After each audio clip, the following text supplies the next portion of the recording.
श्री शिवाय नमस्तुभ्यं। श्री शिवाय नमस्तुभ्यं।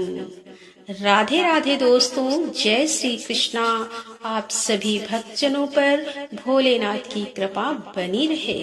दोस्तों, सोमवार के व्रत को लेकर मानता है कि इस व्रत को करने से भगवान शिव अपने भक्तों की मुराद जल्दी पूरी करते हैं। सोमवार का दिन भगवान शिव को समर्पित है, इसीलिए इस दिन भगवान शिव की पूजा और व्रत करने का महत्व और ज्यादा बढ़ जाता है। यदि आप सोमवार के व्रत करते हैं तो आपको सोमवार व्रत कथा पढ़ना बेहद जरूरी है, क्योंकि इसके बिना आपका व्रत अधूरा माना जाता है। तो आइए सुनते हैं सोमवार की व्रत कथा। एक बार किसी एक नगर में एक साहूकार था। उसके घर में धन की कोई कमी नहीं थी, लेकिन कोई संतान न होने के कारण वह बहुत दुखी था। संतान प्राप्ति के लिए वह हर सोमवार को व्रत रखता था और पूरी श्रद्धा के साथ शिव मंदिर जाकर भगवान शिव और माता पार्वती की पूजा करता था। उसकी भक्ति देखकर एक दिन माँ पार्वती प्रसन्न होकर भगवान शिव से साहूकार की मनोकामना पूर्ण करने का निवेदन किया। पार्वती जी के आग्रह पर भगवान शिव ने कहा कि हे पार्वती, इस संसार में हर प्राणी को उसके कर्मों का फल मिलता है और जिसके भाग्य में जो हो उसे भोगना ही पड़ता है। लेकिन पार्वती जी ने साहूकार की भक्ति देखकर उसकी मनोकामना पूर्ण करने की इच्छा व्यक्त की। माता पार्वती के आग्रह पर शिव जी ने साहूकार को पुत्र प्राप्ति का वरदान तो दे दिया, लेकिन उन्होंने बताया कि यह बालक 12 वर्ष तक ही जीवित रहेगा। माता पार्वती और भगवान शिव की बातचीत को साहूकार सुन रहा था, इसीलिए उसे ना तो इस बात की खुशी थी और ना ही दुख था। वह पहले की भांति शिव जी की पूजा करता रहा।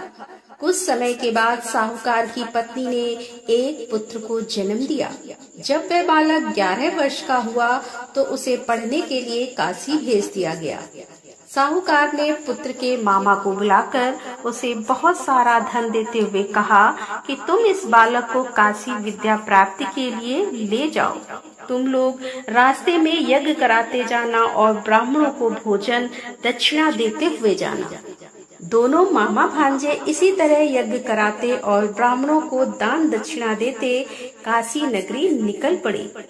इस दौरान रात में एक नगर पड़ा, जहां नगर के राजा की कन्या का विवाह था। लेकिन जिस राजकुमार से उसका विवाह होने वाला था वह एक आंख से काना था। राजकुमार के पिता ने अपने पुत्र के काना होने की बात को छुपाने के लिए सोचा, क्योंकि ना उसने साहूकार के पुत्र को दूल्हा बनाकर राजकुमारी से विवाह करा दूं, विवाह के बाद इसको धन देकर विदा कर दूंगा और राजकुमारी को अपने नगर ले जाऊंगा। लड़के को दूल्हे के वस्त्र पहनाकर राजकुमारी से विवाह करा दिया गया। साहूकार का पुत्र ईमानदार था, उसे यह बात सही नहीं लगी, इसीलिए उसने अवसर पाकर राजकुमारी के दुपट्टे पर लिखा कि तुम्हारा विवाह तो मेरे साथ हुआ है, लेकिन जिस राजकुमार के संग तुम्हें भेजा जाएगा वह एक आंख से काना है। मैं तो काशी पढ़ने जा रहा हूँ। जब राजकुमारी ने चुन्नी पर लिखी बातें पढ़ी तो उसने अपने माता पिता को यह बात बताई। राजा ने अपनी पुत्री को विदा नहीं किया, फिर बारात वापस चली गई। दूसरी ओर साहूकार का लड़का और उसका मामा काशी पहुँचे और वहां जाकर उन्होंने यज्ञ किया। जिस दिन लड़का 12 साल का हुआ उस दिन भी यज्ञ का आयोजन था। लड़के ने अपने मामा से कहा कि मेरी तबीयत कुछ ठीक नहीं है। मामा ने कहा कि तुम अंदर जाकर आराम कर लो। शिव जी के वरदान के अनुसार कुछ ही देर में उस बालक के प्राण निकल गए। मृत भांजे को देख उसके मामा ने विलाप करना शुरू किया। संयोग बस उसी समय शिव जी और माता पार्वती उधर से जा रहे थे। पार्वती माता ने भोलेनाथ से कहा कि स्वामी, मुझे इसके रोने के स्वर सहन नहीं हो पा रहे हैं, इस व्यक्ति के कष्ट को अवश्य दूर करे। जब शिव जी मृत बालक के समीप गए तो वह बोले कि यह उसी साहूकार का पुत्र है जिसे मैंने 12 वर्ष की आयु का वरदान दिया था। अब इसकी आयु पूरी हो चुकी है।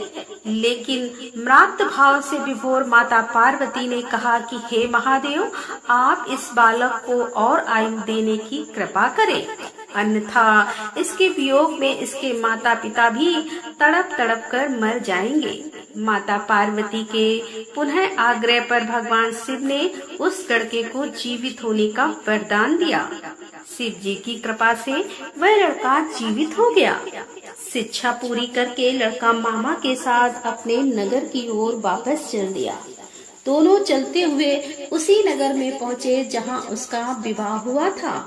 उस नगर में भी उन्होंने यज्ञ का आयोजन किया। उस लड़के के ससुर ने उसे पहचान लिया और महल में ले जाकर उसकी खातिरदारी की और अपनी पुत्री को विदा किया। इधर साहूकार और उसकी पत्नी भूखे प्यासे रहकर बेटे की प्रतीक्षा कर रहे थे। उन्होंने प्रण कर रखा था कि यदि उन्हें अपने बेटे की मृत्यु का समाचार मिला तो वह भी प्राण त्याग देंगे। परंतु अपने बेटे के जीवित होने का समाचार पाकर वह बेहद प्रसन्न हुए। उसी रात भगवान शिव ने साहूकार के स्वप्न में आकर कहा कि हे श्रेष्ठ जी, मैंने तेरे सोमवार के व्रत करने और व्रत कथा सुनने से प्रसन्न होकर तेरे पुत्र को लंबी आयु प्रदान की है।